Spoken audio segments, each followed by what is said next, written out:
What is up, everyone? We know the last thing you need is another fitness podcast to catch you up on the newest trends in fad diets based on popular opinion and not research. Enter myself and Tony. We made the Fitness Stuff podcast to make exercise and nutrition science practical. Our goal is to expose misinformation in the industry by providing only evidence-based education. Where today I am so excited, Tony will be taking us through how to effectively enter a fat loss phase. He'll be diving into what a cut actually is, what the healthy and unhealthy ranges of body fat are for both men and women, the important steps you need to take before entering a fat loss phase, what to do when you run into a plateau or your progress stops, how to set up your workouts, calories, and macronutrients for a cut, and how to set up an exit strategy for your fat loss phase. It's gonna be hot. It's gonna be fun. But as always, before we get started, just a friendly reminder and actually a really exciting announcement. The show is free, always will be free. We appreciate the heck out of all the 5-star reviews. You guys take that like 15, 20 seconds on Apple, on Spotify. It seriously pushes it to more people organically. Helps us do what we want to do, which is reach as many people as possible. So thank you so much. But the exciting announcement Mariana and I have been excited for a few weeks is we have been shifting our Patreon into a weekly research review. We're going to take research, right? Boring, complicated, right? Takes forever to read. And we're going to break it down in an easy to understand, more digestible way that can be applied into your everyday life, covering the latest research surrounding nutrition and training for fat loss, gut health and digestion, sleep and recovery, supplementation, and so much more. But why I'm excited about it is most research reviews today are long form PDF and monthly, right? Like 30, 40, 50, 60 pages breaking down some longer research. So unless you're an enthusiast or someone who is really coaching at a very next level, this can be a little more complicated and you just get lost in the details. But we're gonna make this into an audio and video format every single Friday. This Friday, our inaugural, our first issue, if you want to call it. We're going to cover metabolism as you age and how to augment your training, diet, and lifestyle to get everything we can out of our metabolism. And next week, a big review on how much fiber impacts the gut microbiome with some huge systematic review and meta-analyses for digestion, overall health, and what research is telling us for how we should be aiming that daily goal. Now, a special shout out as well to our sponsor today, Eat This Much. This is actually going to come in handy later in the episode as we're talking about fat loss and cutting, because we know how important diet plays a role in that. We've talked about this before. How much you prepare largely determines how much you're going to succeed, and that's exactly what Eat This Much is made for. They've got a massive amount of even just free resources on their website and app where you can set your own calorie macronutrient goals, and it automatically generates thousands of meal prep and planned out ideas to fit your entire day to hit your goals based on your preferences, how many times you eat per day, what kinds of foods you like, if you have any allergies or anything in the middle, and you can refresh if you ever get bored. Now, if you visit eatthismuch.com/fitness stuff or just use the link in our bio, you get 2 free weeks of premium. And if you decide to sign up for premium, you get 20% off where you can plan up to a week of meals at a time, automatically generate grocery lists with leftovers and custom-made every single day of the week. And if you get your groceries delivered, like I think Mariana and I both do through Amazon Fresh or DoorDash, it automatically syncs and sends it up. It just makes that easier. And I'm excited more now to get into the episode. Are we ready for that? I'm so excited. I mean, we had a long list in the intro there. We're covering a lot. So by we, I mean, Tony's leading this one. So I'm really excited. I know. We had to cut down. I think we had like 12 bullets. Yeah. And we had to cut it down to 7. We're like, okay, this should be good. But we're covering a lot today. Before we get started, this is our second episode. Anybody else notice Mariana's pretty new home? Does that look good? I'm really excited about it. Let's talk about this. How are you doing today, though, before we start off? I'm doing good. Spirits are much higher than last week. Last week was wonky, I think, in the beginning for both of us. But I don't know if anyone, whenever you move too, it's like you just feel thrown off in the beginning. So feel a little bit better there. Also, Tony and I have so much going on with Patreon too that we've been really excited about. But I feel like sometimes being really excited about what you're doing, you got to like reel it back and be like, okay, don't get too ahead of yourself. It's a little overstimulating. It's overstimulating. Yeah. So when I get too excited, I start just forgetting like the dumbest little things in the rest of my life too. Like I posted this morning, I like to microdose hell every single morning by forgetting. I forget to charge my AirPods the night before, and I go to the gym first thing in the morning. So I'll get to the gym, and it's like my freaking left AirPod's dead. I'm like, this is not going to work. It's 6 a.m. I can't do this. So hopefully we're calming down. And today I think is a good one. So let's jump into it, shall we? We shall. We shall. All right, so let's talk about cutting. We wanted to talk about this after we did the lean bulk episode, which I still think, and I think you're going to go through this. If your goal is fat loss, if your goal is weight loss, I think by the time you hear us talk about the whys and the research behind all this, you're going to want to go listen to that lean bulking episode. Even if you're like, I don't care if I have muscle, I want to just lose weight. It's probably going to help you in the long run. So that'll make sense a little bit more later. Starting out, what is a cut? And I don't like this word. I think we've talked about that. Same thing with like the word bulk, like cutting and bulking. It kind of infers that there's either two goals that you can have in fitness. It really just means a fat loss phase or a weight loss phase. And I want to be very careful because I'm going to say fat loss and weight loss, and those are two completely different things, right? And I think a lot of people, when you ask them their goals, I know you and I just working with clients, it's like, okay, what's your number one goal? It's like, well, I want to lose weight.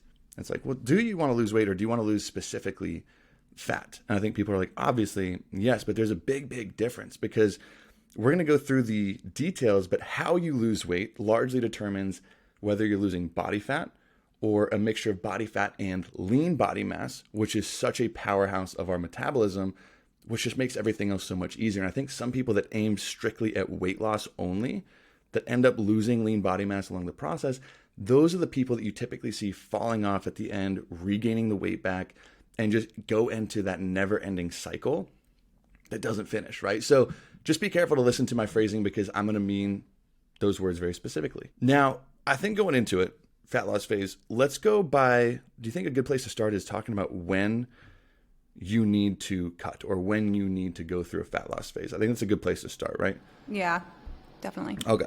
So I think the important part, and I want to start by saying this, is just because your goal, the difference between you now and where you want to be in 6 months, 12 months, a couple years, just because your goal is to be at a lower weight or a lower body fat percentage does not automatically mean that you need to cut, that you need to go through a fat loss phase, right? This is what we talked about in our lean bulking episode. Muscle gives you so much more flexibility in your diet, in your lifestyle, in your approach, because it's going to be a long time, that if you're not carrying a lot of lean body mass to start, it might make sense for you to go through a muscle building phase before entering a fat loss phase, because the odds of you actually succeeding in that fat loss phase will be so much higher. So I do want to kind of start by saying that little caveat is just because you need to lose weight, just because you want a lower body fat percentage, doesn't automatically mean calorie deficit cutting time, right? Now, the next part, I was kind of like going on how to say this a little bit, but I'm like, okay, there's no body shaming. This is not a body shaming talk. Straight up, having too much body fat is bad for you, right? It is not good for you, right? So you can be, you can be happy with your body, however, you should be happy with your body, whatever it is, whatever it looks like, whatever its health is, you should be happy with it. But there's nothing wrong with wanting to improve your composition for overall health, right? Having too much body fat percentage is so well documented. It is not good for you. Ranking up there with smoking, living a sedentary lifestyle. It's not good, right? Higher. And what were you saying? I mean, that is one of the most controversial statements you could say nowadays, not in the fitness space. I don't think that that's controversial at all in the fitness space, which is, there's so many controversial statements there, but it is, first of all, too much body fat is arbitrary. So it's too much for your own body. And I want to clarify that doesn't have a look. So you can present with a bit more curvier, hold on to a little more fat in certain places. And that doesn't mean like how you look is an indicator of what is too much body fat for you. You have no idea what someone's metabolic health is like. You don't know their risk factors for certain chronic diseases. You don't know their lipid markers. You don't know what's going on the inside.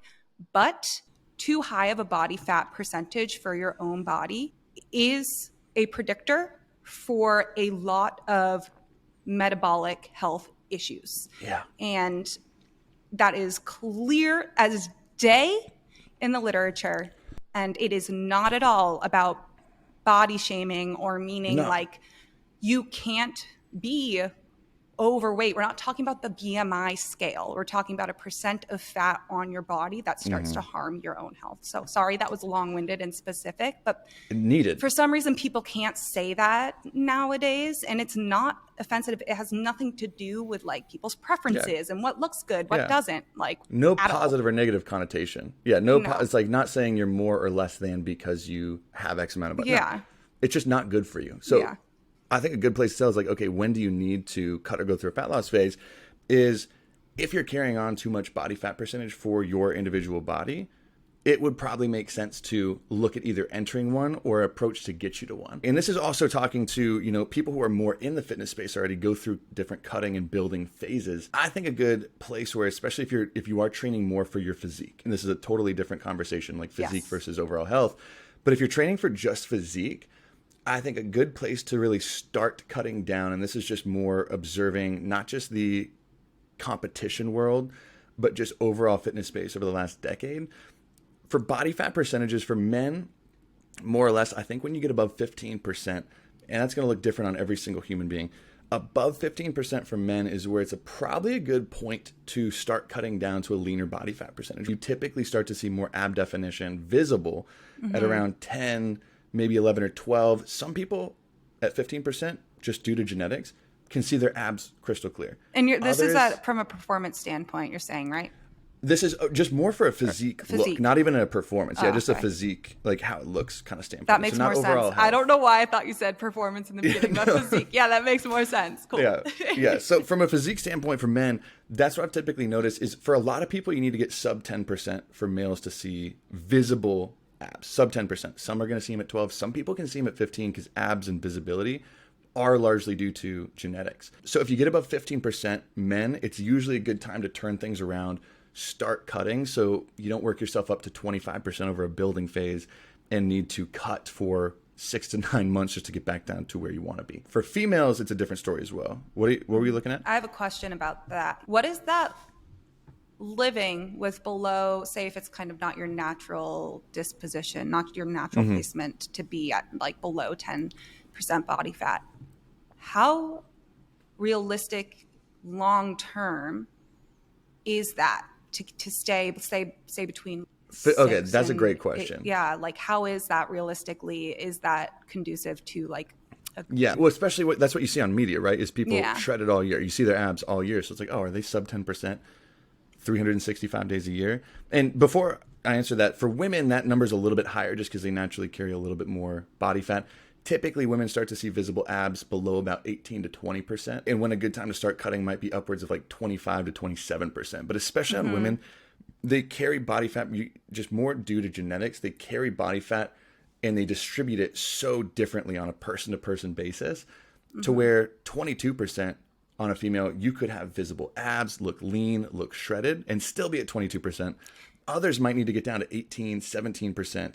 And still struggle. So it really is. And when you run into that, again, if this isn't your natural genetically how you are, you run into that below 15%, then you run the risks of losing your period, which I think is really just as a female important to bring up. We're talking about that deeper. I don't know how to say this. Is it amenorrhea? Amenorrhea. Is that what it is? Yeah, that's what because that's huge. Because and we're talking about this too, having too high of a body fat percentage is not good for your health. So is having too low of a body fat percentage.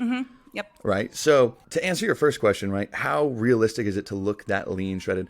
Now, this is what stinks, is on social media, you see a lot of people, and some people, the genetic elite, we can say, top 1% of genetics, do have the freedom to sit at around 10, 11% body fat for men, right? Maybe around 20% for female. And they just have visible abs. Their body is set like that, to where they have visible abs year round and they can carry a higher body fat percentage. But if you need to start carrying lower percentages year round, for men, the toughest I've seen naturally is I don't think you can really hold lower than 8 or 9% year round without a very rigid lifestyle. And we're going to talk about the negative health effects of having too low a body fat percentage. But it's not realistic to hold that leanness. And I think you can talk to anyone who will be real with you, who you've seen get that shredded, it is not a fun lifestyle most of the time, right? It's not like I'm anti six pack, anti shredded.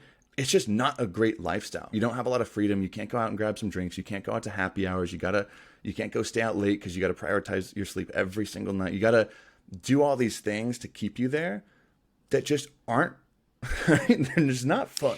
And right? that the aesthetics are not enough to make you happy while you're they're just not. And because you'll notice after a while, if you just look like, people aren't going to say anything after a while. Nobody really cares as much as you do.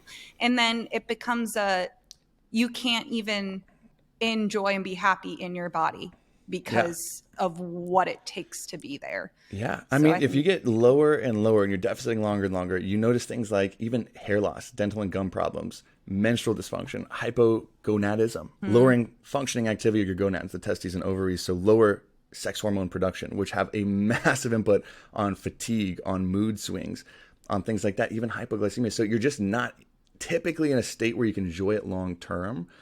And like you said, it's kind of like you're chasing this carrot and you finally get it, right? The carrot on the stick, and you're like, I thought this was supposed to make me happy, and it doesn't. And you're like, maybe it does for a day or a week. And then you're like, dang, this kind of sucks. Or more often than not, years down the road, you'll look back on that body and be like, I didn't even like myself then. I didn't even think I looked like that.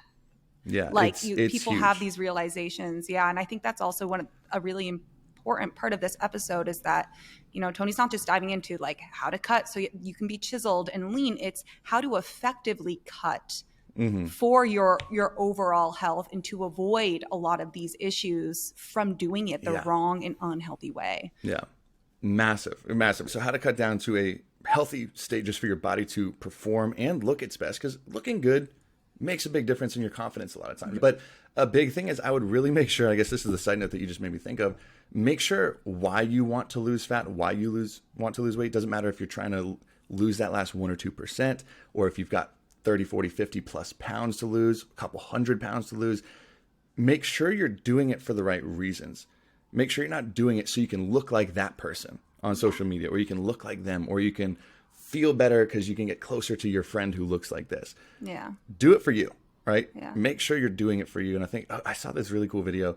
It was something I did a few years ago, but it was like, it kind of like, as far as body acceptance and learning to love your body, kind of like you just said, you're not going to, if you have a problem with your body now, you're going to find a problem with it later, no matter how lean you get.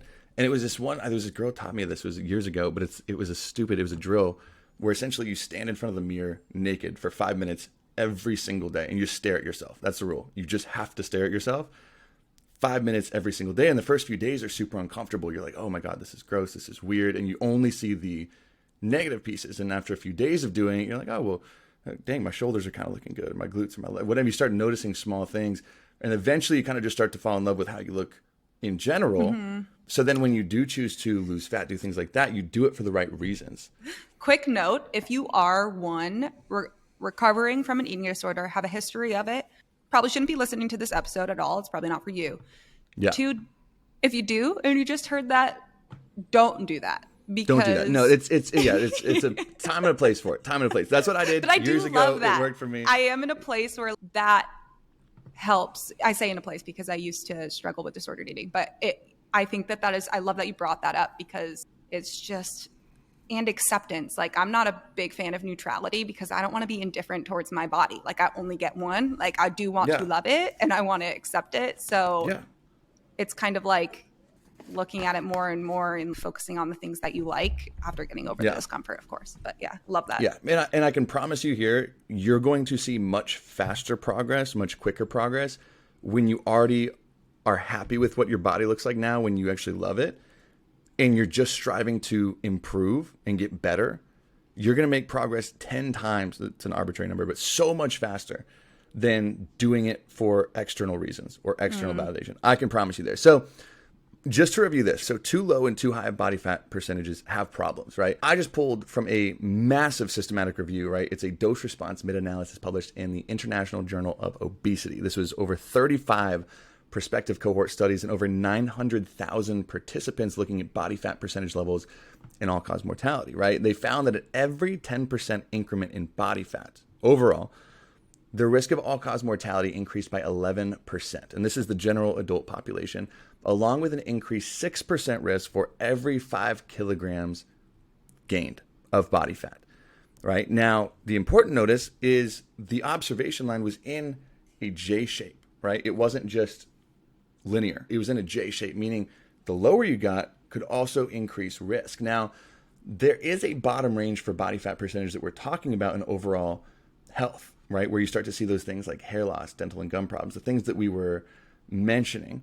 For men and women, they both have an essential body fat level, essential body fat, meaning they cannot survive without it. I think this actually happened to a male physique competitor almost a decade ago. I don't want to quote this wrong because I know I don't have it pulled up, who actually died. His body fat levels were like down to 3 to 4% for too long. And I think his body, a couple organs started to shut down, but it's essential, right? Your body needs some. For men, right, below 5 to 7% is where you start to see some real negative health effects. 2 to 5% is essential. For women, if you start to drop below 12%, which is ridiculous, that's when you start to see that negative consequences. Around 10 to 13%, and that number is where it's considered to be essential. So if you're down below 12, 13%, bad things happen. Now, lower body fat percentage, and this is more geared towards women and talking about cycles. We all know this, the lower your body fat levels get, the lower leptin levels, right? One of your hunger hormones, which can definitely influence menstruation. How do you say that word again? Amenorrhea.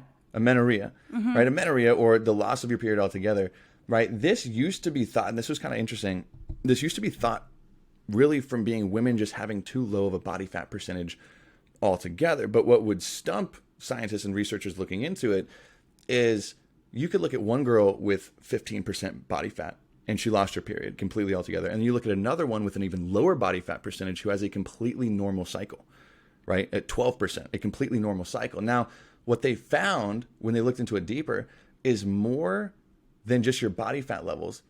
Loss of period is more due to energy balance as a whole, right? So training too hard and eating too little. You're in too much of a calorie deficit, right? So amenorrhea or loss of period is more due to energy balance, not your overall body fat percentage level, right? This is also why you typically see people who might be suffering from anorexia or dieting to get on stage lose their periods closer to, and the lower their body fat percentage gets. But that's because they've been on an extended and large deficit where they're working their body into the ground training, and then they're eating way too little that their body actually needs. But then as they maintain their low body fat percentage, as they start to increase their food intake, some of them start to see their period return. They start to see things regulate. And it's so independent on how you kind of experience this on your own journey, but it's more due to energy balance, not just body fat percentage. And I think that's important because obviously we're going to be talking about a calorie deficit. You need one to lose body weight, meaningful body weight. And I think especially for women, and maybe you could talk more to this of what you've seen in like media. I had no idea until the last several years as I started growing on social media how massive eating disorders, especially things like anorexia and just these starvation 1,000 to 1,200 calorie diets, how common they truly were in female populations. And men starve themselves too. They go down there. But for women, it's almost like if you want to lose weight, you got to starve. That's almost kind of like the common thing you see, right? You can't eat. It's just if you want to lose weight, you just can't eat. Yeah. And I mean, I always thought it was so odd. I didn't notice this as much when I was younger because, again, when you're like younger, even in junior high school, early high school as a girl, it's kind of like, oh, well, you know, you can eat as much as you want. Your metabolism isn't broken yet. Wait until you get older. And I really didn't start to notice this until I was like later in college, and especially now that I'm 25, like people, especially older women, I would say, like 30, 40s, and then even some people I know are like, how do you eat? So if I ate like you, in terms of one, no one should compare how much they eat to me. I'm 6 feet tall, and I am just naturally leaner because of my genetics. But even so, I eat often, and never, like, people think it is so odd, especially women, because there's just this thought that you cannot. I've never had more people comment on how much I eat than this age in my life and it's also, it's just odd because I don't know, like it's like a broken style of thinking almost, because same thing especially when I've worked with like women long term on just like a one-to-one client basis, it's like they are shocked and scared a lot of times to increase calories so much. I mean, we've got someone, one of my clients, Emma, who's even short. I think she's around like 5'4", 5'5". We've worked her up with the right kind of, and we're going to talk about this, how to maximize and really augment, get the most out of your metabolic output. If you carry the right muscle mass, if you're weight training, if you're sleeping, if you're doing all these things, where you'll be leaning out at 2,000, 2,200 calories. And it's like, wait a second, like how am I getting smaller eating 2,200 calories a day? Where before I thought I had to eat 1,200. And there's reasons why, we're going to get into that later, but it is a massive stigma that I think women just, and I think it kind of feeds into themselves, but it's just a lack of understanding, I think, a lot of times, of just, you got to eat lettuce and water and maybe chicken to lose weight. And it's like, it's scary like that. And it's trust me, it's not how it has to be. Yep, it's not how it has to be. So going past that, I think there's two main approaches. Let's get to the good stuff, right? The steak, not the steak in like a literal form, but just like the main part of the meal. How are we going to do this cut? Let's set y'all up. So there's two main methods to cutting or to a fat loss phase. We've talked about some of them before, but I want to go over the pros and cons of both of them. Now, there is a slower approach that you can go to and a more faster or rapid fat loss approach. And obviously there's a million things in between, but you can start by choosing a more fast or a slow avenue. Do you want to lose weight at a slower pace that's going to take a lot longer? Or do you want to lose weight at a much quicker pace for a shorter period of time, right? Take, for example, if you want to lose 20 pounds, would you rather lose 2 pounds a week for 10 weeks or half a pound a week for 40 weeks, right? You'd be like, oh, well, I want to be there in 10 weeks, not 40, but there's pros and cons that go with both. So if you choose the slow route, and this is right for a lot of people starting, and we'll talk about that more, the pros of taking a more slow approach, a lesser calorie deficit, right, is you get a much more flexible approach on a day-to-day basis compared to the more rapid fat loss approach, right?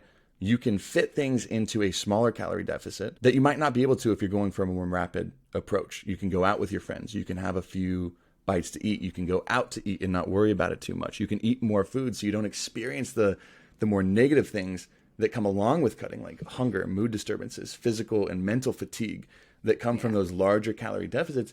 If you're taking a more slow approach, you don't really get those too often. And we've talked about that quite a bit. You don't experience those, but there's cons to this as well. And I think people are like, oh, I noticed there's a large, I don't want to say hate group, but anyone who wants more rapid fat loss, they're like, no, you're doing it wrong. That's broken. That's whatever. But there are cons to using a more slow approach, right? First one that I think of is there's more time that you're spending not building muscle. That's a big one. Let's just use the 10-week versus 40-week approach.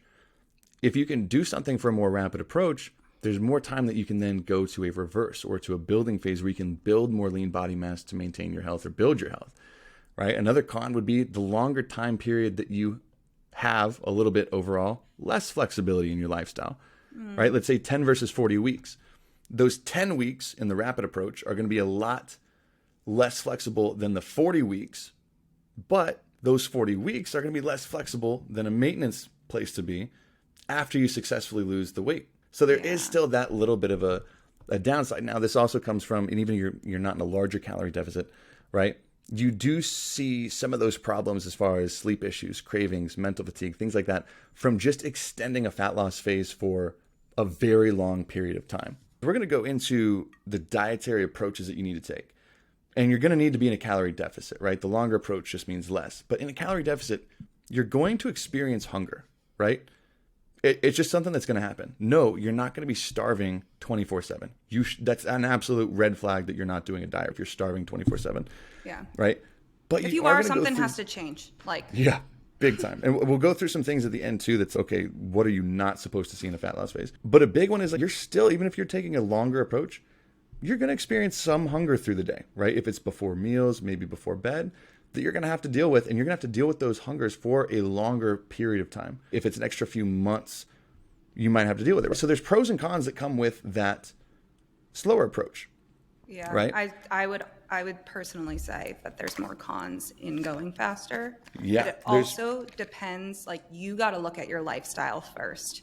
So if you are the type of person that you really, maybe you're more introverted, you don't go out much, you don't really drink, you like your you time, and you're very structured, you have a lot of control over your schedule, then maybe a faster approach is just going to happen naturally because of that. But if you are the type of person that has more of a social lifestyle, loves to go out, loves to see their friends, doesn't like to adapt in a way that isn't going to make your environment change so drastically in the pieces of your environment that you enjoy. There are habits you're just going to have to change if you have habits that are not conducive to your overall goals, that are pulling you too far away from what you actually want. But you really got to look at your lifestyle and then have that help you determine. Yeah, because there's equally pros and cons for, like we said, both sides. So if you choose a more rapid approach, and again, don't use that example. I was just using that example because I think it's easy to illustrate, right? The 10 weeks versus 40 weeks, 2 pounds a week versus half a pound a week. That was a massive exaggeration. Don't use that as an example. But just to kind of say like a more rapid approach, you do see pros and cons as well. Some pros of the more rapid approach are obviously less overall time spent dieting, right? If it's half the time, whatever, there's less overall total time dieting, meaning the less time you have to put up with those things. With that, you can typically manage, and some people, depending on how your motivation is set up, can see the finish line a little bit sooner, so it's a little bit easier. The cons that come with a more aggressive approach, and we'll talk about what I guess categorizes a more aggressive versus modest approach as far as how large of a calorie deficit goes. The larger you go, those symptoms that we were talking about, the hunger, the sleep issues, the cravings, the mental and physical fatigue, right? The mood disturbances, those are all magnified during a dieting phase if you go at a more aggressive rate, right?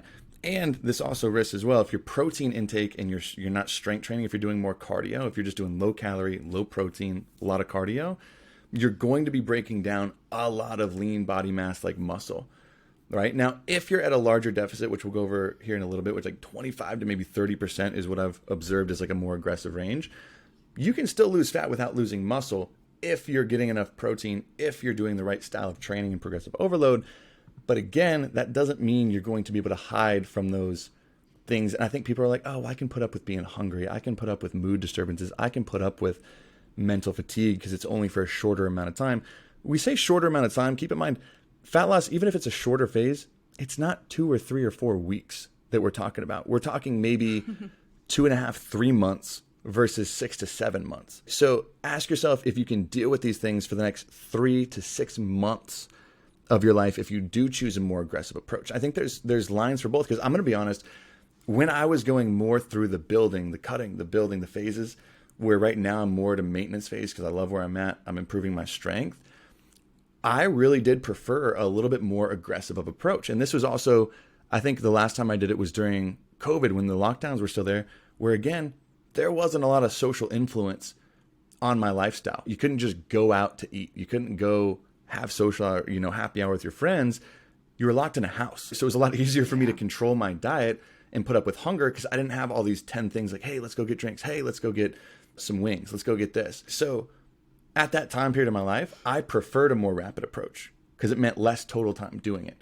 If I had to do so now, right, I live in downtown San Diego, bigger social life, more things going on, I guarantee I would fail a quicker one after just several weeks because I'm just too busy to put up with it. So I'm not saying either one's better than the other, but choose wisely based on your lifestyle, which one makes the most sense. Just like Mariana said, which one makes sense for you right now? Is there anything else that you'd see on pros cons list that I might have missed for aggressive or even slow pros and cons?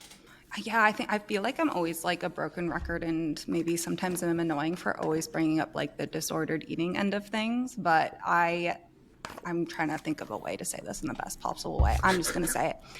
Even if you have had not the best relationship with food in your body in the past, you are still allowed to want to lose some weight or lose some fat and love your body. Like, feel confident that way. Like I feel like I run into this a lot with my clients too, is like, especially if you have that history of disordered eating, not a diagnosed eating disorder, but have gone through the dieting, yo-yo dieting back and forth, and you're finally at a point where food doesn't cause distress and you allow yourself to eat, you're allowed to not feel the most confident in your body and have some goals associated with fat loss. Like, you are allowed, and that's okay. It doesn't mean that the progress you have made is just going out the window. Like, you're allowed to have that. You're a human being. And if you don't feel confident in your body, you're allowed to want to change that, especially if you feel like you're ready. Like, you shouldn't have to hide that or feel bad about that. That's just something. No, I think you said that perfectly.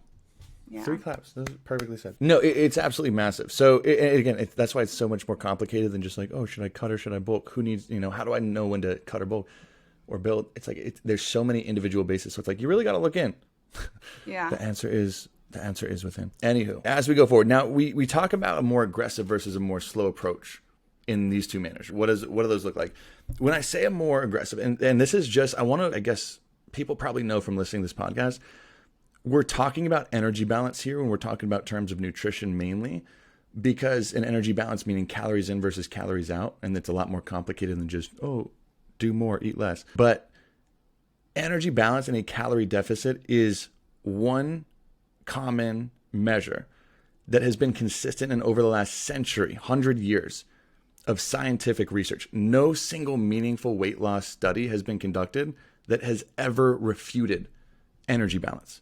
Not one single study over the last 100 years. So that's why we're talking about energy balance. Now, that doesn't mean you have to track every calorie. That doesn't mean this.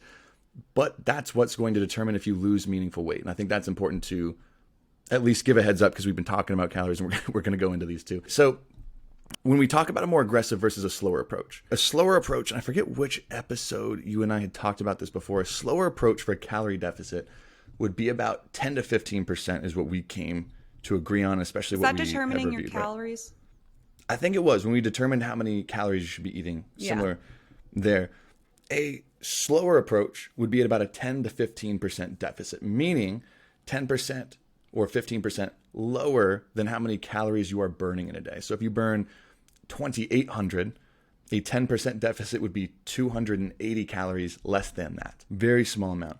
If you go towards the more aggressive end, and this is reviewing research done actually a lot through Bill Campbell at University of South Florida, and a lot from that side of the space, a more aggressive approach that you can take realistically without expecting to lose muscle mass, because that's going to be your number one goal. You should never go so aggressive that you're going to be losing muscle, because I just don't even think that's doable. But the larger end is around 25 to 30% of a deficit. And that's where I've gone through a successful phase at 25% myself. A lot of clients, I usually cap out at 25, but up to 30%, where if you're eating enough protein, if your diet is structured well enough to keep you satiated, to keep you as full as you possibly can, and your training is augmented, that's a more aggressive approach where you're going to see a little bit more rapid fat loss, right? Because a 30% deficit versus 10, you should be losing weight at about a 3x speed. Those are typically categorized as what I would say is more aggressive versus less aggressive. Would you agree or add to that? No, yeah, I totally agree. I think that, and that's a really good episode too. That would be a great one to watch to stem off of this, to kind of determine what's the best approach for you from determining your calories. Yeah, that entire episode is how to set up how many calories you should be eating. So that's the more aggressive versus the slow approach. And we're going to go into methods, because just because you're eating in a deficit does not mean you have to track calories. Shameless plug again. We had another episode on how to lose weight without tracking. So if that's where you are right now, go listen to that episode right after this. But that's a more slow versus an aggressive approach. Now, how you want to prepare for a fat loss phase, in my opinion, is how successful you will be. And by successful, I'm not just saying you lose the weight.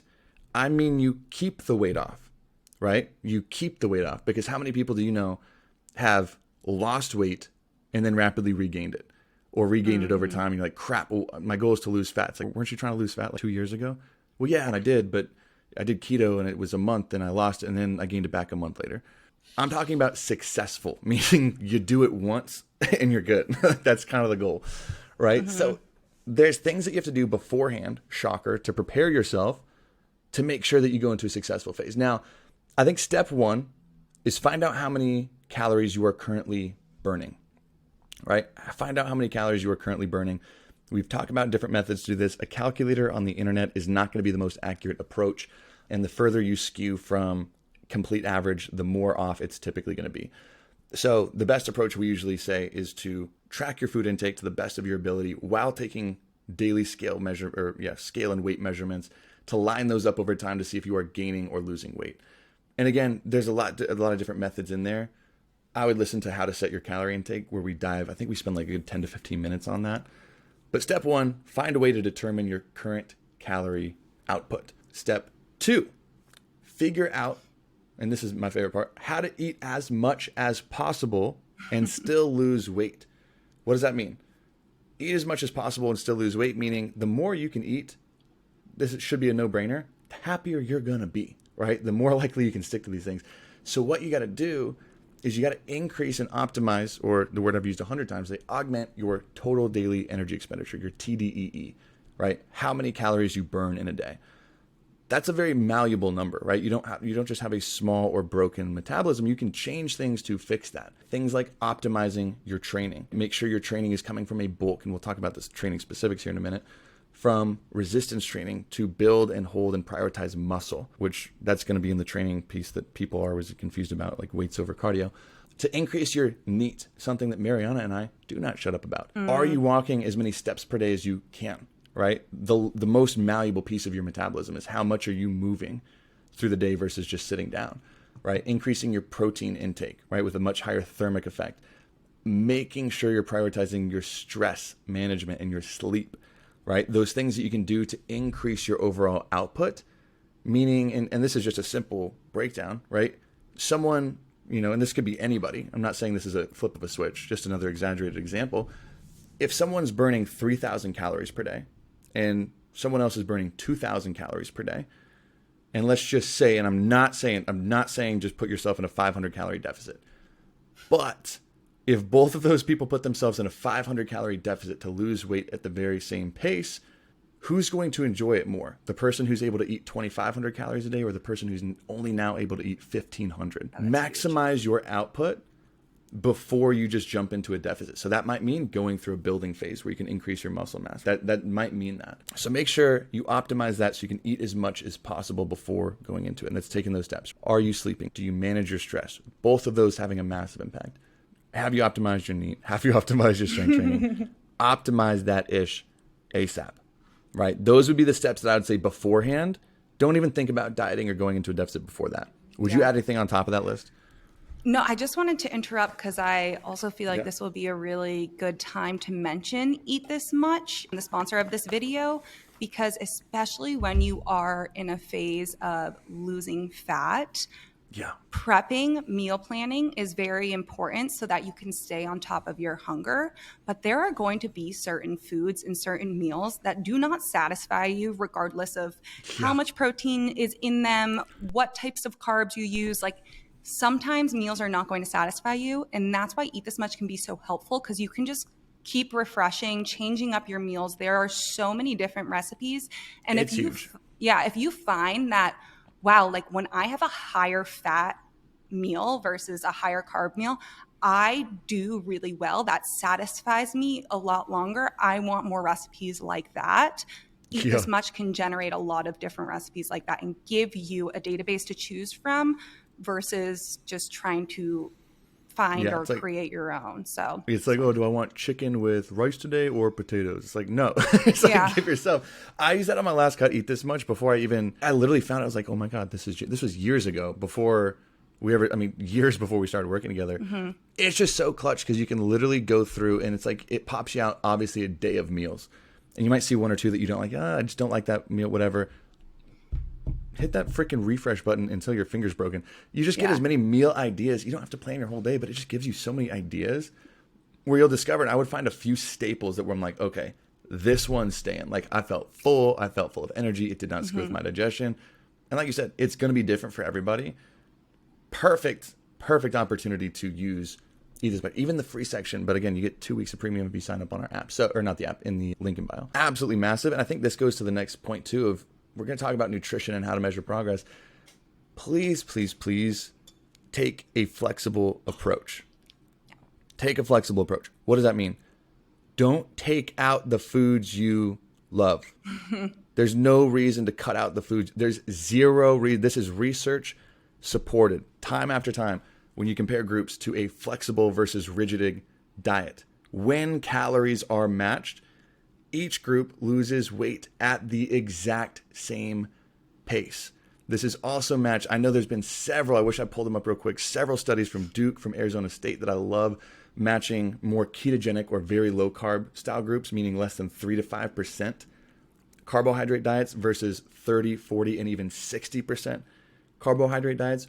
When calories are matched, weight loss and fat loss are the exact same every single time. There's no reason to cut out carbs. There's no reason to cut out the foods you like if you are sticking to your calories. So I wanted to emphasize that. I feel like I raised my voice, so I apologize. I wanted to emphasize that big time. I love that. So take a flexible approach. Now, when it comes to setting up your nutrition, we'll talk about that and then what your training should look like and your workout should look like. One, just don't mess around. Stop cutting out foods. You want to have a little ice cream, some cereal, whatever it is. That was my big treat when I was going through a fat loss phase, is I would have a bowl of cereal every single night before I went to bed. And I think I lost about 25 pounds of body fat. But it was just a bolus. I love cinnamon toast crunch. Oh, I am like the type of, here's an example. I always want something sweet after dinner. Always do. No, my insulin and, blood gluten, not broken. I don't have issues with my blood sugar, I promise. But I know that it's just a personal thing I absolutely love.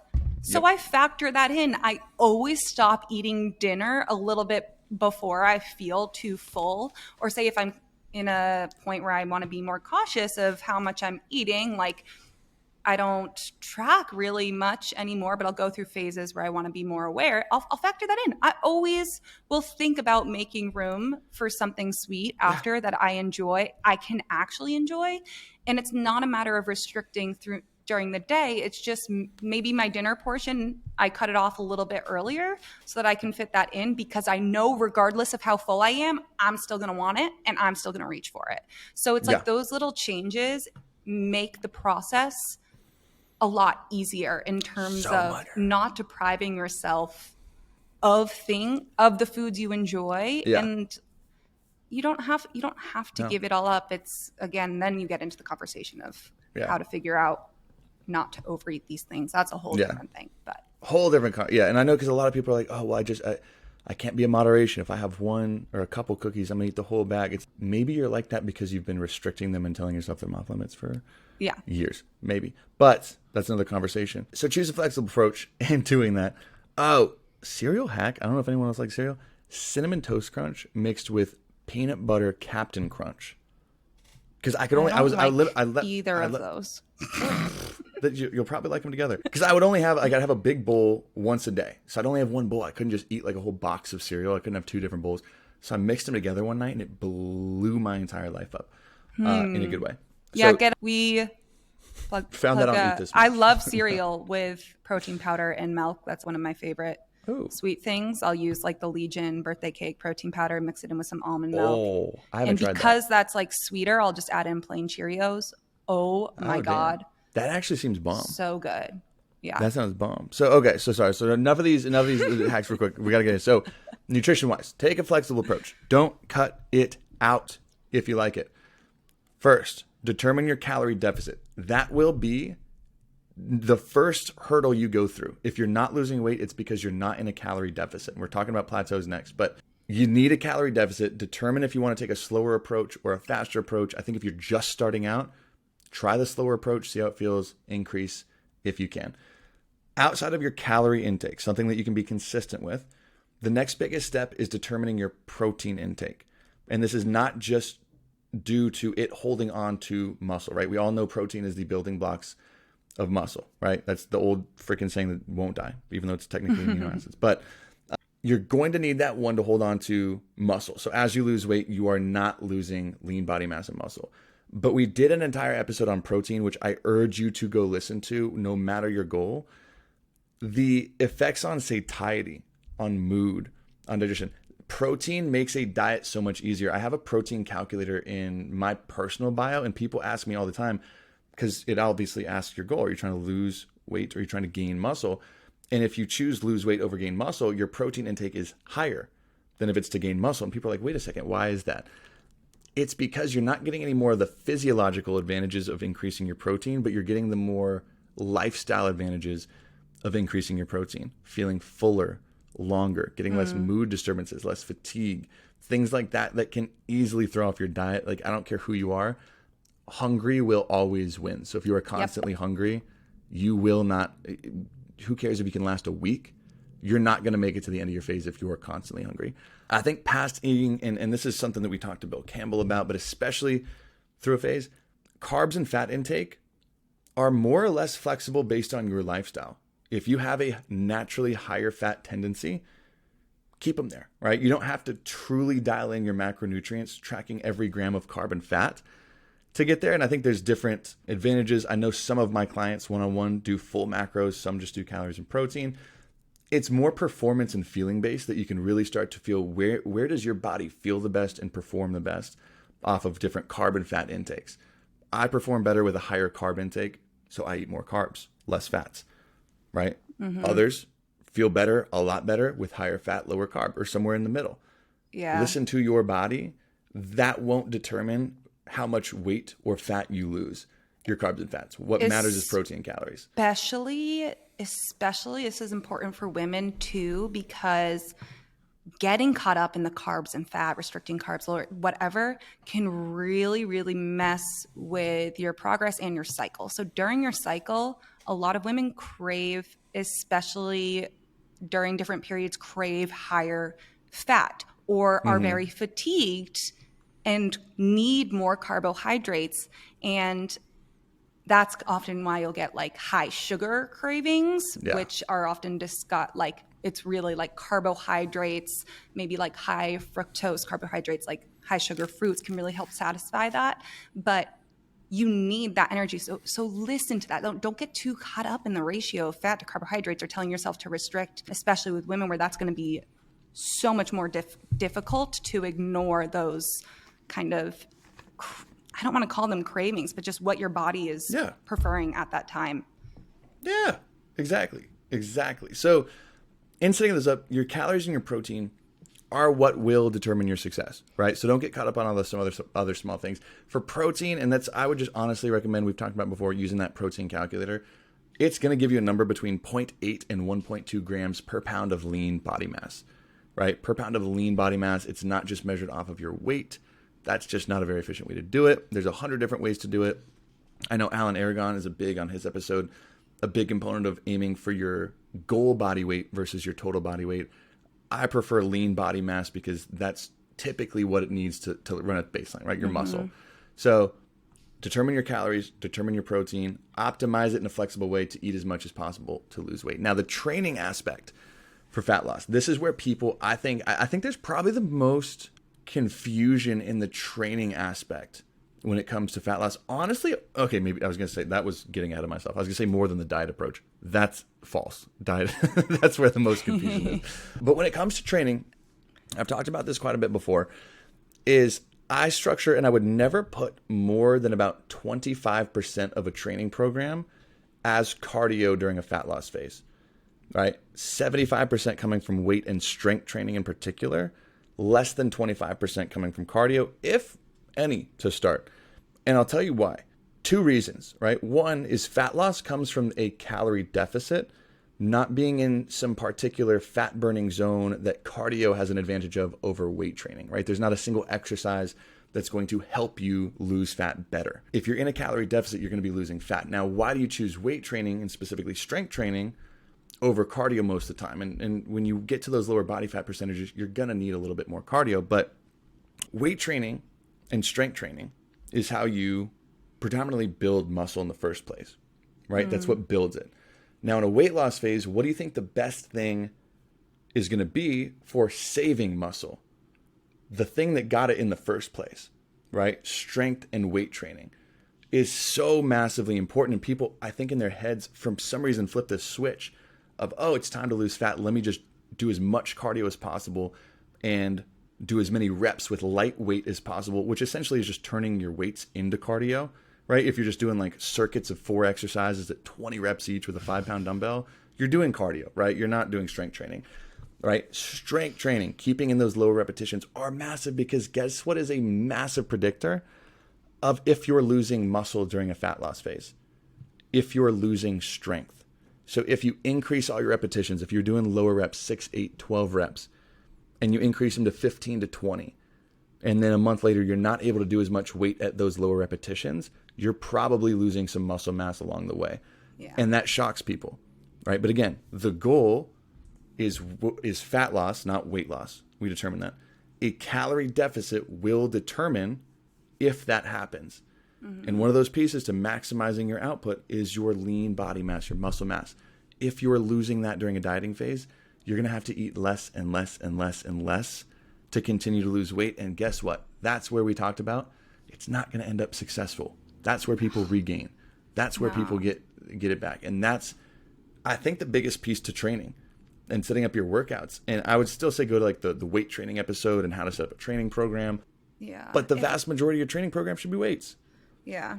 You shouldn't feel fatigued and lethargic throughout the process. Again, obviously, if you're having some days where you've pushed really hard in the gym and it's catching up to you a little bit, you're tired, but like it's the constant feeling of fatigue, like on a day-to-day basis, and especially getting through your workouts feeling like it is so difficult.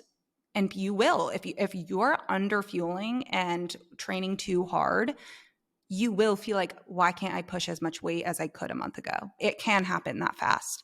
So listen to that. Absolutely.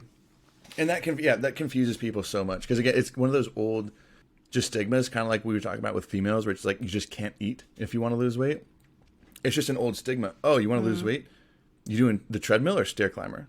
It's like, what are you doing for cardio? It's like, you don't need a lot. And I'll tell you too, in my last phase that I was talking about, this more successful one with cereal, I don't think I did any cardio at all. A couple years ago when I lost it, I would just make sure I was walking a lot. If you're getting your 10,000 steps a day or whatever range, we had another episode on that, plug about 100 episodes here. But if you're getting your step count and your weight training and your diet set up in a way that you can manage, don't add cardio until you need to if you don't like it. You're more likely to stick to something that you enjoy versus that you hate. I'm a person, maybe it makes me a baby. I don't like cardio unless it's in like a sport or athletic setup or manner. If I'm not playing sports or like a pickup game, if it's basketball, if it's flag football, whatever, I cannot stand on a treadmill. I cannot stand on a stair climber for longer than 10 minutes without wanting to blow my brains out. Yeah. And this is an important piece that I think people don't realize when you talk about like the importance of muscle and holding on to it. You store, so from the food you eat, you store that glucose in the muscle as glycogen. So when you have larger muscle, more muscle cells, you have more places to store glucose as glycogen, which is utilized by the muscles for energy. So during every muscle contraction, you are utilizing energy. So that is a piece. So if you are losing so much muscle mass, you have to reach from other parts of your body to get that stored energy from to power you through a lift. And I think that is something that is just not talked about, I mean, if you don't really, not everyone knows about that, obviously, but it's just. That's what kills me the first is when I see people talking about like how carbs or sugar get stored directly as fat all the time. It's like the vast majority, almost all of your carbohydrates that you eat end up getting stored in glycogen in predominantly muscle tissue. Yeah. In muscle tissue. A very small amount through a very ineffective process called de novo lipogenesis gets stored and transferred as body fat. Yeah. Your body does not like to store carbs or sugar because mostly it can't. It has to essentially mutate it to store it as fat. You need it. It's and I'm sure it is to you, but I think it's the craziest thing to both of us that energy balance is not even discussed when you have all of these sorry, lack of a better term, idiots on the internet telling you that you cannot have carbs or that you need to monitor your glucose or that's the reason, like, it pisses me off. We'll say uneducated and Uneducated. misguided. Thank you. And misguided. Uneducated and misguided. Because you are not going to increase the size of your fat cells. You are not going to put on more fat if you are in a calorie surplus, an energy surplus. You could still store energy excess in your fat cells. Again, it's not preferred. It's not going to, but if you're at maintenance or if you're in a deficit, you're not going, regardless of how many carbs you're eating, you're not going to put on excess body fat, and it's not going to keep you from losing weight. Hate it. Sorry.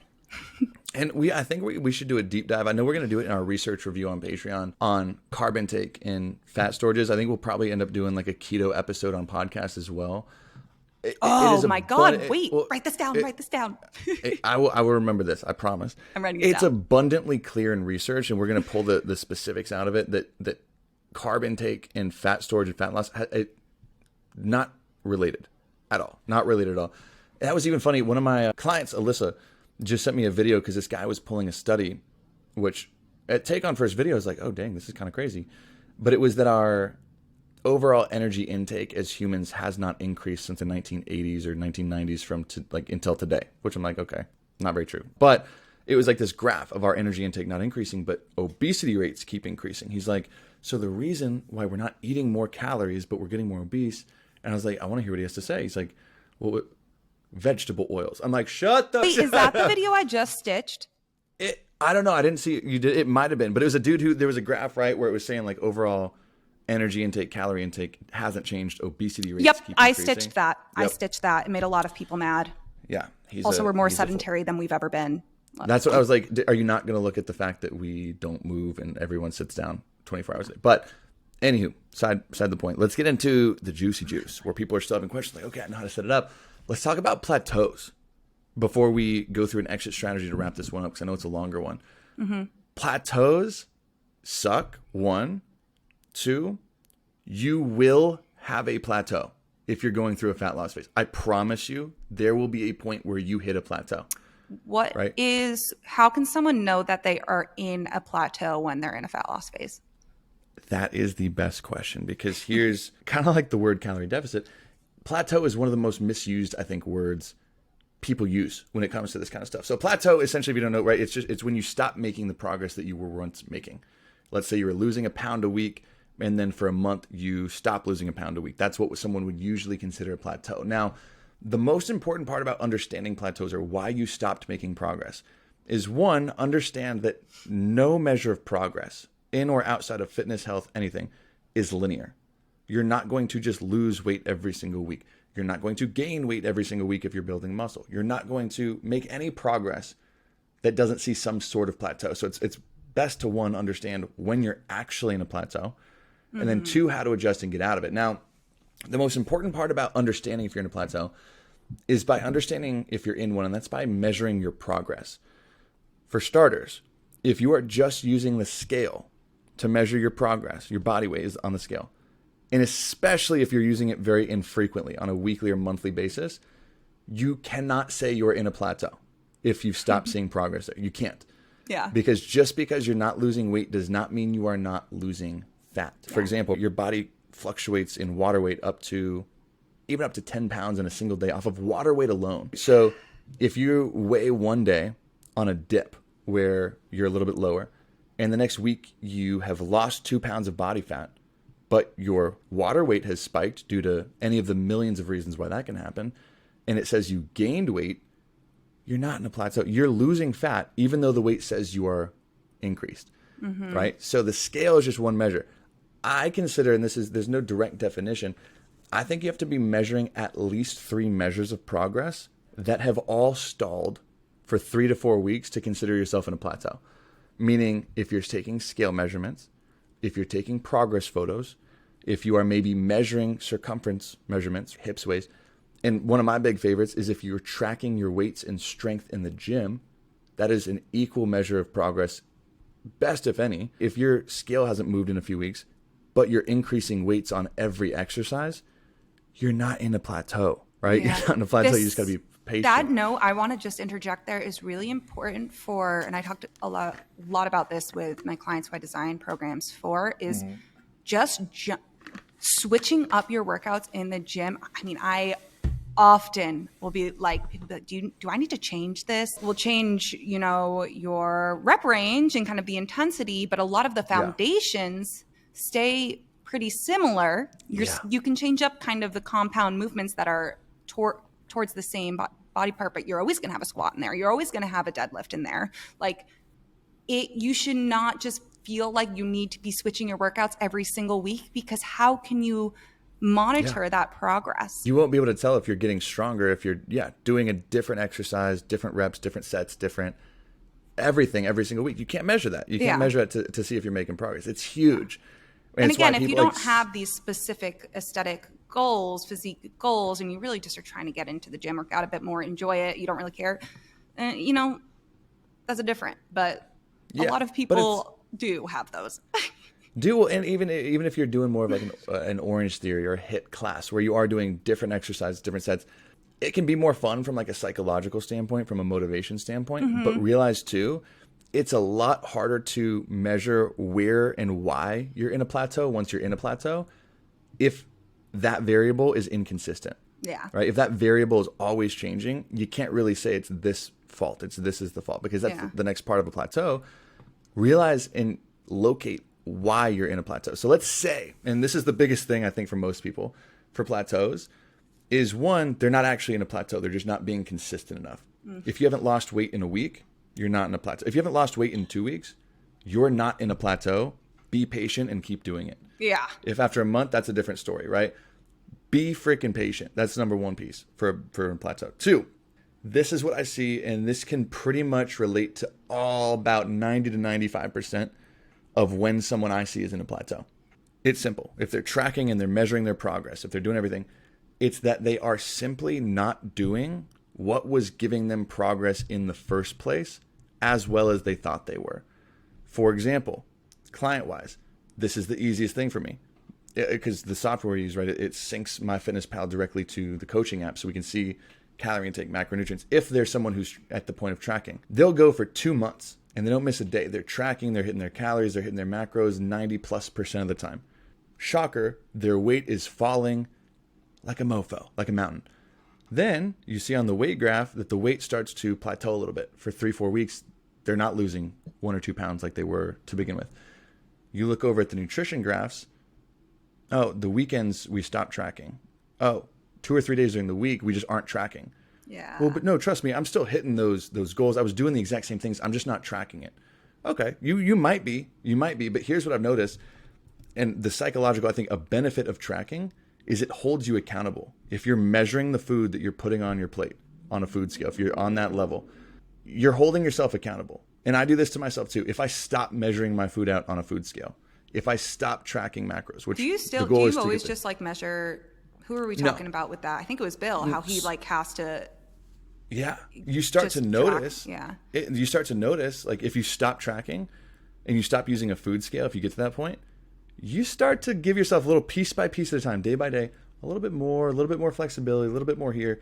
In your brain, you're not. Yeah. But just naturally, you start overeating. So the funniest part is when I have clients go back and say, okay, well, you tracked for 2 months, dead straight, you used your food scale, and you lost weight every single week. Not saying that you need to for those 2 months. And now for the last month, we've tracked less than half of our days, and your weight's plateaued. Do me a favor for the next 2 weeks.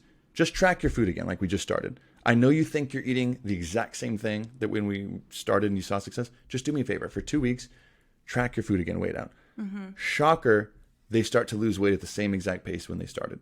Yeah. Right? Meaning the plateau didn't come from, oh, what I'm doing isn't working anymore.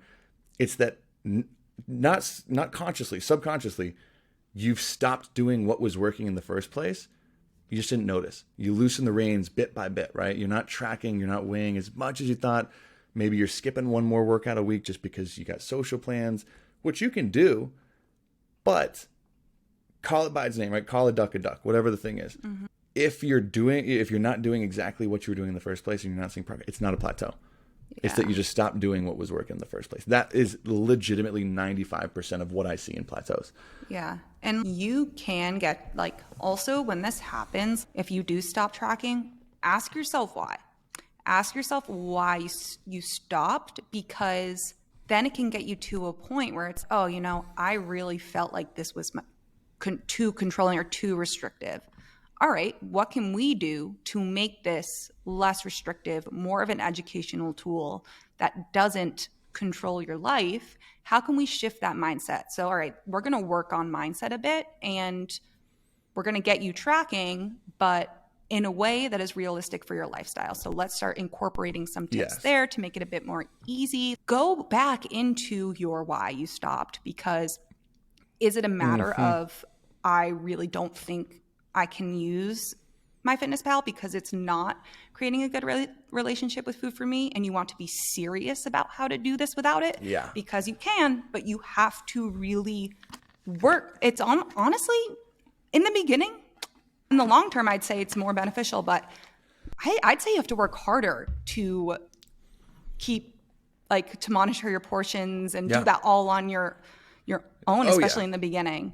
Because, I mean, that's an equal, it's like, so maybe a big reason for plateaus, and this is one that I think people have a hard time admitting to, is you're motivated when you start tracking everything. You have a lot higher intensity starting out the gate. Over time, the mental fatigue that we talked about of being in a calorie deficit, small or large, adds up, the mental fatigue. So again, if you're asking yourself, why can't I track like I used to? Yeah. Maybe that mental fatigue is just getting up, and that's just as well of a reason of why you need to make an adjustment and why you're hitting a plateau, is because you're not able to stick to what you were able to stick to. And that's okay. But you got to realize that in the first place. Don't think it's like, oh, well, no, I'm eating the same, I'm training the same, I'm just stuck and I don't know why. It's easier to say that than to be like, I'm going to be honest, the tracking, the weighing, whatever, it's getting freaking exhausting and I'm just not loving it anymore. I'm not happy, I'm not enjoying it, which comes to our next point of finding a diet exit strategy. We're talking about diet breaks. This is absolutely huge, and this is where we're going to finish off on today, because I know this is a long one, but it's equally as important. Well, we have our whole episode on diet break. Wait, oh no, we no, don't. We don't it's have we're right? Filming one on reverse dieting in the future. We have one on reverse dieting in the future that we're talking, but we haven't talked about it. So we're going to do an entire episode about reverse dieting techniques and the science and literature behind that. But having an exit strategy or diet breaks are big points. So if you find yourself in a plateau, and the reason is because you're not able to stick to what you're able to, this is when a technique called a diet break comes in handy. And I think this is more handy on the larger fat loss approach when you have 30, 40, 50, 100 plus pounds to lose. That's going to take you a year to 2 years plus, right? If you got that much weight to lose. If you are constantly in a deficit for those 2 years without needing a break, you're Jesus Christ. No, I don't know I'll take that part out. You're magic, right? You are, you're insane.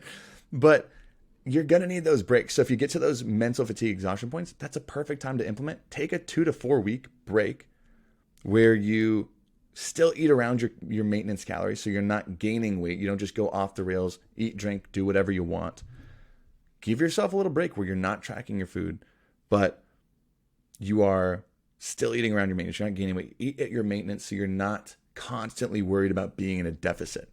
You're not constantly starving. You're not constantly battling those things. Give yourself a 2 to 4 week break, because I promise when you go back into your deficit, the thing that was working in the first place, you're going to be able to have that same energy, that same intensity as when you started to kind of get you through that. So a diet break strategy is one of the best things to break through a plateau, right? One of the best things to do a plateau. Now, these small cases, I think, for a plateau where it comes down to small training aspects. Maybe you're not implementing progressive overload quickly when it comes to more like, those are more muscle gain plateaus. But for fat loss plateaus, it is more due to diet, I think, and just consistency in doing what got you the progress in the first place. I think the next big thing is in your training. If you're not progressing your workouts, and we're doing a full episode on progressive overload soon in the future as well, but we've both talked about it on our pages. If you're not implementing progressive overload, meaning putting more tension on your muscular system over time, increasing your strength, your reps, your volume in your reps and sets, your efficiency in your lifts, your frequency. If you're not progressing your workouts, your body adapts to the stimulus it is given, right? Meaning if you run a mile every single day, your body's going to get more efficient at running that mile and burning calories for that mile, where you will burn less.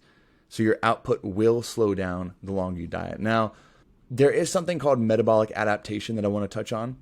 And I think most people phase that as a broken metabolism, right? Or starvation mode, where, and we've talked about this in previous episodes, your metabolism, your metabolism, oh, I need a break.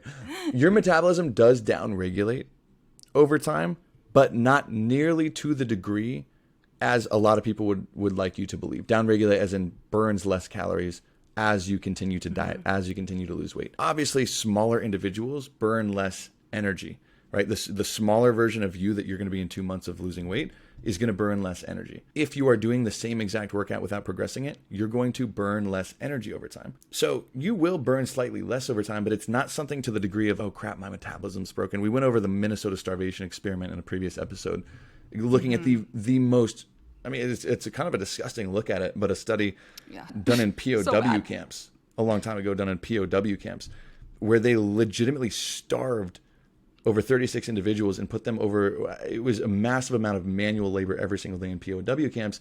And at the end of a 6-month study, controlled, right? There's no binges, there's no anything like that, controlled study. Even their metabolic rates were only about 15% lower than expected, and they returned completely back to normal within just several months of eating a regular diet. So I promise you, if you've been trying a starvation technique where you're eating 1,200 calories a day, but then you end up binging or something like that, you're not broken. It's just a different approach that's leading to a plateau, right? It's just a consistency approach that's leading to a plateau, and there's many reasons there. So that's where that'll come into. Now, without dragging this one too long, an extra strategy in reverse dieting, right?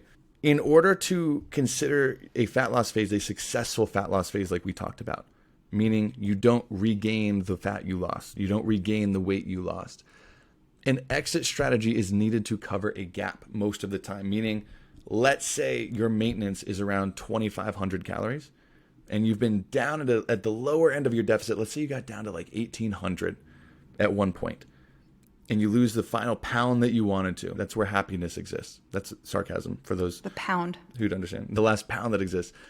Jumping from 1,800 back up to 2,500 right away.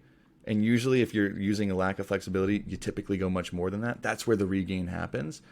A reverse diet, which we're doing this episode on, and we're going to use case studies, is essentially where you are taking 1 to 2 week incremental increases in your calorie intake, which can be more frustrating because it extends it a little bit more. But just from more anecdotal experience, this is where I typically see my clients leaning out, losing even more body fat, getting stronger, increasing muscle mass, increasing energy, while increasing their calorie intake, right? That's usually the leanest phase I see a client who gets down to a leaner body fat percentage is during a reverse where you're adding, let's say, for example, anywhere from 50 to 200 calories per week or per 2 weeks. You're increasing calories typically coming from carbohydrates to bridge that gap from a deficit to a maintenance phase, right? That's essentially what that is. And it lasts anywhere from, 4 weeks up to 8 to 12 weeks. For some people, depending on how long you've been dieting. But it's a diet strategy to pretty much ensure that you make even more progress coming out of it and that you do not regain the fat that you did lose successfully in a deficit phase. That's what typically is the cherry on top of a successful dieting phase. And it's oftentimes what people don't think about. We'll just not even factor in. Yeah. I mean, ask yourself, anybody this, ask yourself, like, when's the last time that you started a diet? Did you plan your exit strategy? No, everyone's like, what do you mean I need an exit strategy? Yeah, you need an exit strategy to get out of it. They're like, well, I didn't know that. Like, I thought it would just happen. And and then you have diet culture and like our society, it's not spoken about because diets, your typical diet, I know we've said that word a lot, but like a restrictive yo-yo diet, they're not meant for an exit strategy. Because that doesn't sell.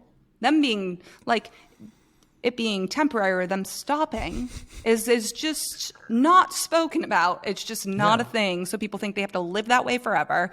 And that's not sexy. No. It's not sexy. It's like, oh, I have to be patient and I have to be a little bit more deliberate with my method. No, Crazy. I don't want that. Yeah. Like, what is that? So that puts it, but I do want to say this because a reverse dieting strategy, it usually helps to go through with a coach if you've never done one, but that's why we're doing an episode on that in depth very, very soon in the future. And I'm going to take you through a couple anecdotal experiences with several one-on-one clients with their permission, taking you through the exact strategies and rundowns that we used and the progress that resulted from that. So we're going to do that one very soon, I think, after having this conversation, realizing even more soon than we had thought. But I'm trying to think if there's anything else on the side of this episode that we want to cover when it comes to setting up and going through a successful diet. Hands up. What is it? I was raising my hand. Yes, Mariana. Just because I was just having this conversation with a client the other day, and I think this is something that can become disordered, but then there's the other end of it being so useful and helpful, is the concept of nutrient density.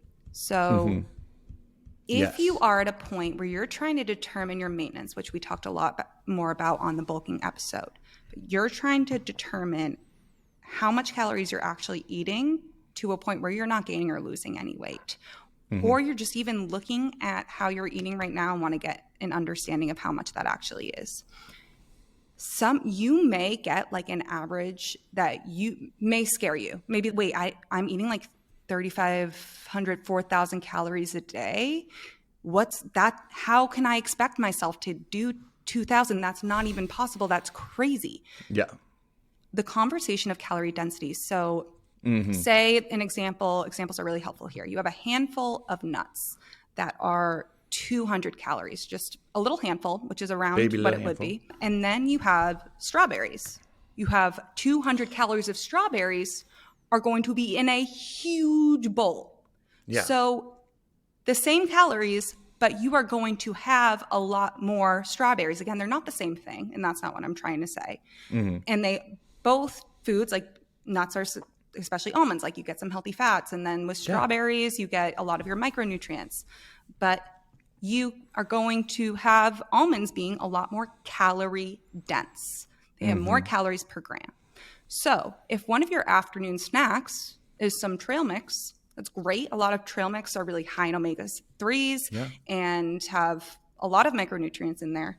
But if that is a snack you keep at your desk every day and you go through a bag of trail mix every other day, that is going to significantly increase how many calories you're eating a day without it being, it's easy to overeat. So these foods. Easy.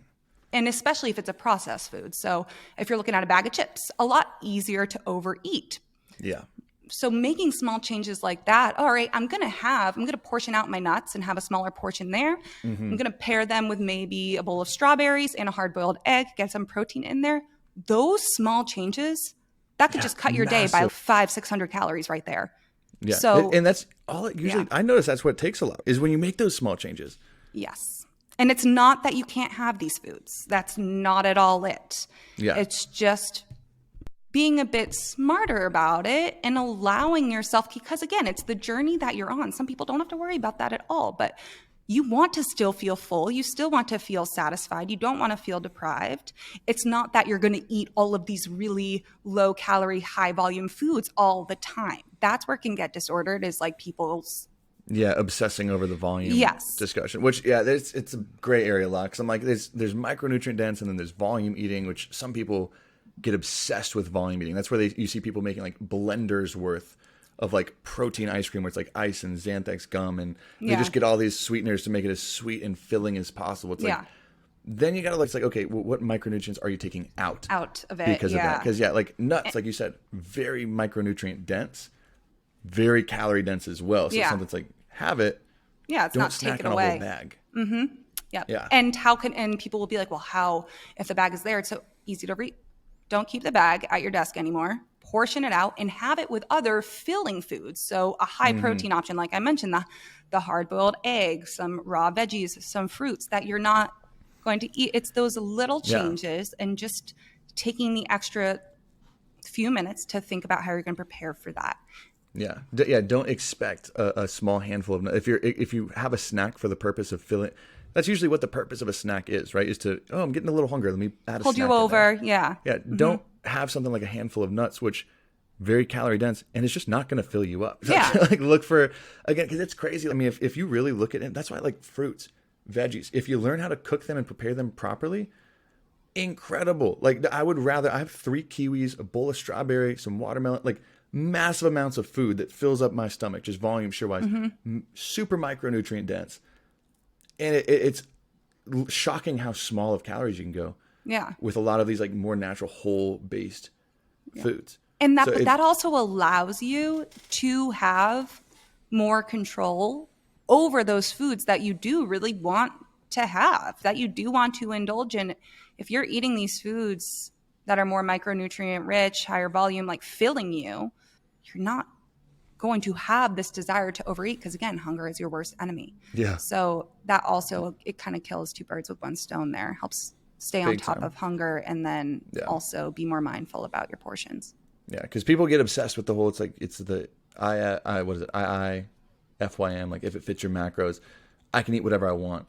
And I know there was even the freaking university professor, was it Kansas State University? Oh, Professor Mark Hobbs from Kansas State University, who did the pretty much example for his students where he put himself on a calorie deficit of 1,800 calories per day. He called it the gas station diet, where he ate nothing but Doritos and Twinkies, and he'd have like a protein shake and a multivitamin. And over 10 weeks, he lost, I think, 27 pounds, just to show it's like you really can. People get obsessed with that, and they'll be eating Pop-Tarts and all this stuff. Like, oh, if it fits my macros and calories, it's like, look at the secondary effect. Okay, I guarantee you're not going to be as full. You're going to be more hungry later, making you crave more food, more likely to fall out of your deficit. Look at the whole picture. It's not just the obsessive, if it fits your macros kind of approach. So that was a very good point. Very good point. Yeah, I just wanted to. So I think I would say that's a good point to wrap this one up. Successful. I think we gave you all the tools, but do us a favor. You know this. If you have questions, DM us on Instagram. More our personal Instagrams. I know we get back to a little bit better because we also, it's tough enough managing our own, this sounds stupid, but it is very tough managing larger social accounts and then having another social account with this fitness stuff pod that we're trying to manage a little bit better. So if you DM us directly, you'll probably have a little bit more success just that we'll see it than the account right now. So thank you. And let us know if you do have any questions, anything that we did not fill. And I think to wrap this one up, y'all know where to find us, right? fs.pod on Instagram, on TikTok, fitness stuff for normal people on YouTube. At the time you're listening to this, if you want to check out our research review, it's in our bio as well, which I'm just freaking pumped with where this is going to go. So research review there. In the show notes. Yeah, in the show notes and in our bios on socials too, but in the show notes as well. Our Legion and Eat This Much affiliates are also in there as well. If you need to stock up on some supplements or after this episode, like use it. I don't care if you use the free version. Use it. All right, use Eat This Much for that. Well, have a productive rest of your day. Hopefully talk to you soon and see you over on Patreon.